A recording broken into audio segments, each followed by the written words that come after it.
Yo, what's up, my friends? My name is Daryl Stinson. I'm a former Division One athlete, and I also wrote a best-selling book. And I have the privilege of being connected to some of the best entertainers, athletes, musicians, literally on the planet. And I'm telling you this because although I have all of this success, there was a time in my life where I was suicidal. In fact, I was so depressed that I actually attempted to take my life multiple times. And I want to tell you how I got there. So, when I was in third grade, my mother put me in accelerated learning classes. Around here in Georgia, we call them the gifted classes. In fact, my daughter, Ava, who's 7, just got accepted into the gifted class. So, I'm like a proud dad. And that was me. So, in the third grade, I got put in accelerated learning classes. And where I'm from, that meant that I was one of 2 black students in an all white class. And there was no problem with this where I'm from. Like, it actually got me more popular because I was like the cool black kid in class. Like, I was one of the smartest kids in class. They actually cheated off my test. They laughed at my jokes. And they nicknamed me Goon because I was like this big, goony black guy, right? And I thought in the third grade, since all my friends in my white class liked me, that everyone in school must have been in awe of me, right? Like, I had the big head. And so one day I'm like walking back to class from a bathroom break, and I noticed like there was this group of black students circled together, and they were kind of like just laughing hysterically. And I'm like, yo, let me get in on the jokes. Like, I want to crack on whoever they're cracking on. So I go over to them. I'm like, hey, y'all, what's so funny? Nobody answered. I'm like, they must not heard me. I say, hey, y'all, what y'all laughing about? And as soon as I said that, one of the kids in that circle turned towards me and said, you're what's funny, white boy. And I said, white boy. And the group just kind of erupted in laughter. And I walked away feeling like I have no clue what they're talking about, but I know it's not good. So I started actually asking people in my school, like, hey, y'all, the other day, I was walking past some students and they called me a white boy when I'm clearly black. So what's that about? And that's when I learned that I was known in our school as the black kid that talked and acted white. And that was the moment that I started to develop this insecurity about who I was. I felt like who I was authentically wasn't enough to be liked or loved by others. And this insecurity got worse going into the 4th grade, then the 5th grade, and the 6th. And then going into 7th grade, something crazy happened in my life. My auntie, who was the mother of my first cousin, Chaz, got shot and killed in broad daylight because she was in a relationship with another woman and broke up with that woman, and that woman didn't like that very much. So one day, as my aunt was coming back from the grocery store, that lady like hopped from behind the bushes and actually shot her and killed her dead in the middle of the street. And my cousin actually watched his mother take her last breath. And because his father was in prison, he didn't have anywhere else to go. He came in and moved with us. And that brought this whole group of friends that were like not making good decisions, because I always explain it this way, that I was from the streets, but Chaz was from the projects. So the difference is, like, I had violence in my neighborhood. Chaz had violence in his house. Like, I had drugs on my block. Chaz had drugs like on his front porch. So like he came from a little rougher environment than I came from. And all his friends at the time we were in 7th grade were already skipping school, selling drugs, trying to do things with girls that they ain't have no business doing, and just making a bunch of poor decisions. And because Chaz moved in with me and now I got these group of friends around me, like, I had to choose between, like, do I hang out with them at the basement party or do I hang out with my white friends at the bonfire? Like, do I listen to rap music or country music? Like, I was torn.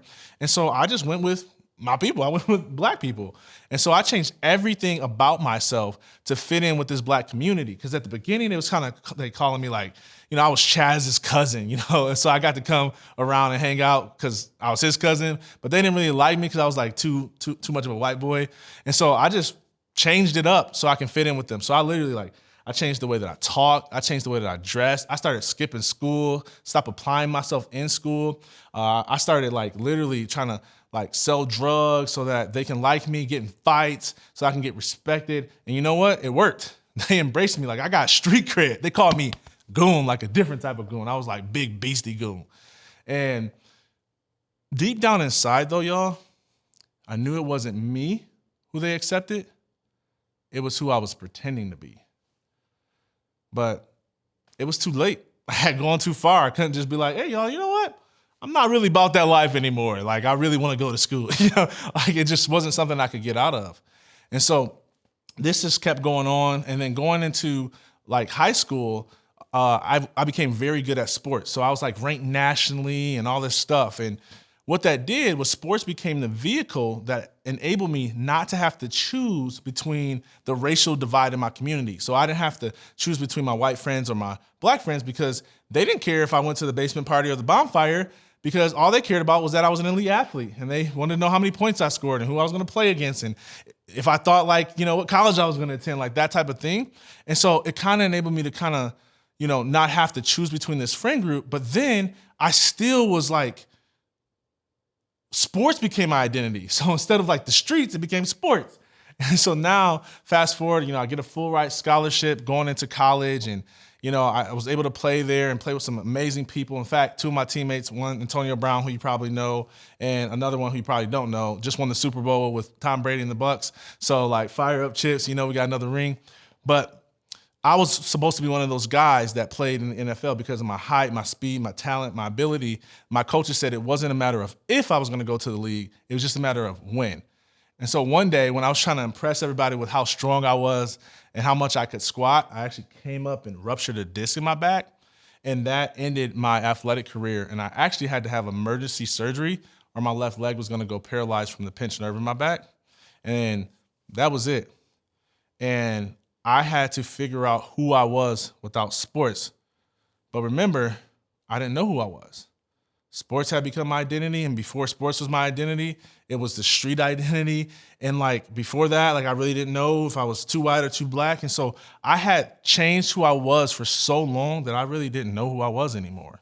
Like I didn't know which behaviors were actually mine and which ones I just had developed because I was trying to fit in with people. I didn't know if I really had any true authentic friends because all my friends were just my friends either because of sports or because I had this street like personality that I had built up that wasn't really me. Like it was somewhat true, but there was parts of me that I knew that if I showed my friends that they wouldn't like me. They say I wasn't cool, I was bougie, or I was whatever, too white again. And so I literally had lost sight of me. And this caused a lot of depression to come into my life. And I figured, man, if anybody ever found out who the real me is, I would be back feeling unwanted and rejected, just like I was in the third grade. And so I figured that it'd just be better off if I wasn't around anymore. And that's where those suicide attempts came in. And I actually ended up in the psychiatric unit in Detroit, Michigan. And it was there that, thank God, I had a life-changing experience that gave me hope and helped me to believe that maybe my life does matter and maybe who I am authentically is enough. And so I had to sort through, it took me about 3 to 5 years to sort through like everything that I was just pretending and what was authentically me. And I got to this place in life that I actually love who I am. And the funny part about it is I'm still the same person that in the third grade they made fun of. Like I'm still the black kid that quote unquote talks and acts white. And that's what helps me to be successful. I can talk to like recovering addicts and gangsters in the streets, and I can talk to executives in the boardroom. The very thing that made them students reject me has become a catalyst to the success in my life. So I want you to have that same experience that I had. I want you to find you. I mean you. You when you're not pretending to fit in with other people. You when you're not like trying to be who you think society is telling you to be. Like I want you to tap in to the most authentic version of yourself. And here's one thing I know, I'm telling you, there's people who are watching this video who can relate to what I'm saying. Maybe for you, you are that black kid that quote unquote talks too white. Or maybe you're that shy kid who doesn't get invited, so you just start hiding your voice. And you just focus on your education. And maybe you have started to believe that you'll never really have close friends. Or maybe you've developed this like tough personality because, you nobody can mess with you, like nothing can faze you. I don't even cry, that type of personality. And what I've learned in life is that a lot of that toughness that we try to portray comes from brokenness that is on the inside. A lot of times it comes from something that happened to us. Maybe there was a father who was never around, or maybe there was a father that was physically present, but emotionally absent. Like whatever it is, like you know better than anybody else around you how authentically you're showing up in the world. I want you to do this little exercise that I think will help you find your authentic self and bring more of that person into the world.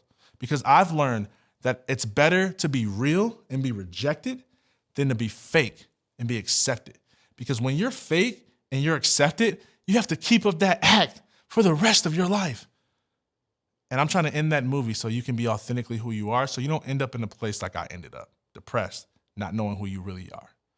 So I designed this little worksheet for you. You don't have to turn this in. Like if you are a little embarrassed or whatever, you can just like cover it up. But I want you to really participate in this and take some time to really go through and grade yourself on how authentically you're showing up in these areas that I've listed here on the sheet. And then what I want you to do is just literally like no condemnation, right? Don't judge yourself. Like literally just start to bring more of your authentic self into the world. And I want to warn you, okay? You may lose some friends. You may. But the point and the beauty of this is that if you lose friends, like if, the friends that you lose will not even compare to the friends that you'll gain. Here's why. Because the friends that you gain, you'll know that they actually like you for you and not just because you fit in with the crowd, okay? The other thing that can happen is maybe like your friendships get closer and more authentic because you're like, man, I never told my friends about this, or I never showed them this side of me. And maybe they're like, man, we like that.